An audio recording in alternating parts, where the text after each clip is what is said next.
नमस्कार, मैं हूं आपके साथ इंशान। नेशनल टूडे 24 पे आप सभी का बहुत बहुत स्वागत है। बता दें खबर उत्तर प्रदेश के फिरोजाबाद में हज प्रशिक्षण केंद्र इस्लामिक सेंटर फिरोजाबाद में केंद्रीय हज कमेटी के चीफ मास्टर ट्रेनर मौलाना आलम मुस्तफा याकूबी ने हज 2023 की आने वाली नई पॉलिसी की जानकारी दी।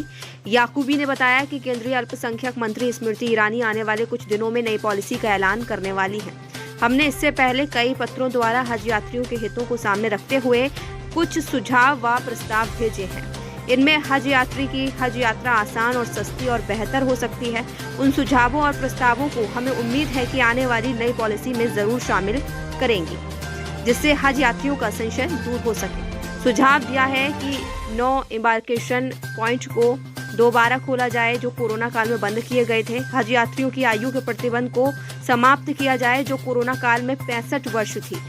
70 साल से ऊपर के हज यात्रियों को बगैर लॉटरी के चुना जाए। ग्रुप 5 का होता था उसे 4 किया जाए। मौल्यम फीस कम की जाए। वही हज यात्रा को 40 से 30 दिन की कर दी जाए, क्योंकि हज तो मात्र 5 दिन में हो जाता है, जिससे हज सस्ता हो सकता है। वीआईपी कोटा समाप्त कर केंद्रीय हज कमेटी को वापस किया जाए जो 500 सीटों पर आधारित होता था। हवाई जहाज के किराए में कमी लाने के लिए हज एक्ट में बदलाव किया जाए।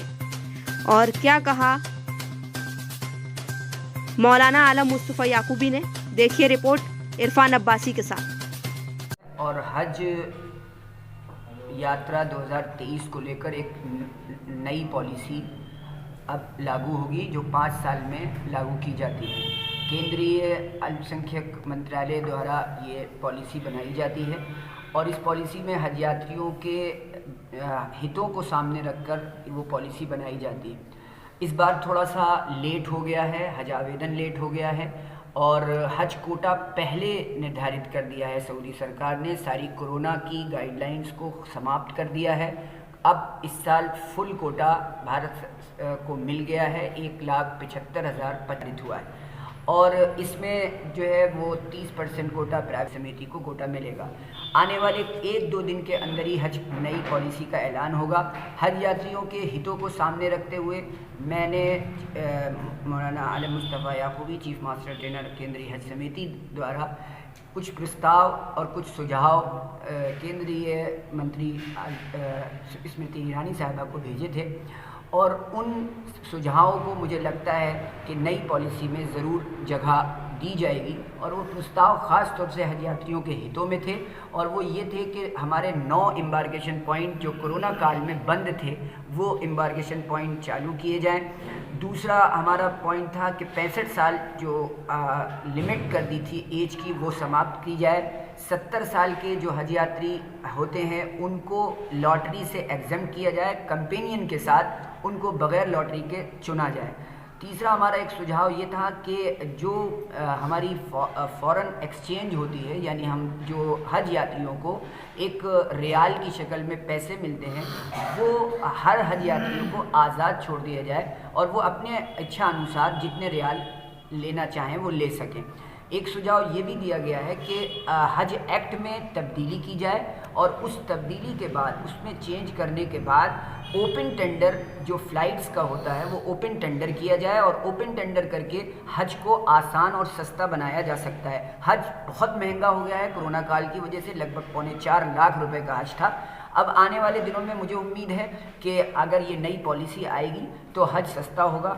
उसमें ये भी एक सुझाव दिया गया था कि 40 दिन का अभी तक के टूर होता है, अब उसको घटाकर 30 दिन का कर दिया जाए ताकि उसमें हज के खर्चे कम हो जाएंगे, तो उससे भी हज सस्ता हो सकता है। क्योंकि हज सिर्फ 5 दिन होता है और 5 दिन के बाद 8 दिन उनको मदीना में रहना होता है, बाकी के दिन उनके पास रहते हैं कि वहाँ वो इबादत कर सकें। तो 1 महीने की यात्रा रखी जाए।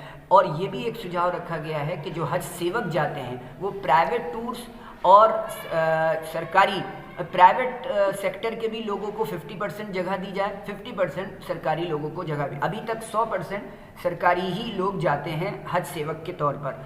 दूसरी बात एक सुझाव ये भी रखा गया है कि किसी भी तरह जो हमारा वीआईपी कोटा है, माननीय प्रधानमंत्री जी का एक आह्वान है कि वीआईपी कल्चर को समाप्त किया जाए। उस सिलसिले में जो हमारा वीआईपी कोटा है वो 500 सीटों का है, वो 500 सीटें भी हमें ख़त्म करके आम हज यात्रियों को दी जाए और केंद्रीय हज समिति को वापस मिल जाए, ताकि वो 500 सीटों से उन हज यात्रियों को भी जगह मौका मिल सके जो लॉटरी में नहीं चुन पाते हैं और उससे प्रॉब्लम हो जाती है और वो उनको बहुत ज़्यादा पहुंचती है। इसलिए ये तमाम चीज़ें सारी सुझाव भेजे गए हैं। मुझे उम्मीद है कि इन सारे सुझावों पर गौर किया जा रहा है और हज यानी मंत्रालय ने ये बात बताई भी है अपने पत्रों के द्वारा कि हमने इन सुझावों को रखा है। इस तरह से उन्होंने हर तरह के लोगों से जो हज से जुड़े हुए हैं उनसे सुझाव मांगे थे, वो सुझाव दिए गए हैं।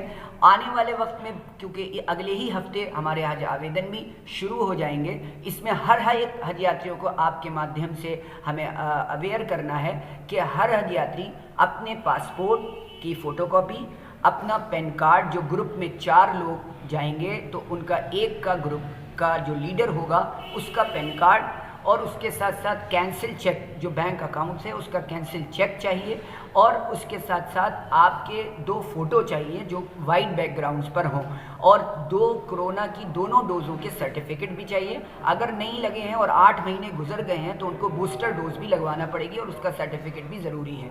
ये तमाम पेपर्स को लेकर जब आवेदन स्टार्ट हो जाता है तो उन सारे चीज़ों को लेकर हज प्रशिक्षण केंद्र ज़िरा इस्लामिक सेंटर पर वो सुबह 10 बजे से 4 बजे तक कभी भी मिल सकते हैं। उनके आवेदन ऑनलाइन करा दिए जाएंगे फ्री ऑफ कॉस्ट। मैं लेबर कॉलोनी में रहता हूँ। मेरी उम्र 76 साल की है।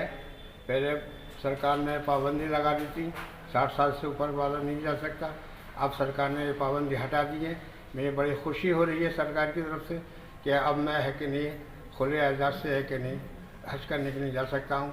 और मैं सभी से ये कहना चाहता हूँ जो भी जाना चाहते हैं 60 से ऊपर वाले, उनके लिए खुला हुआ दरबार है और आप जा सकते हैं।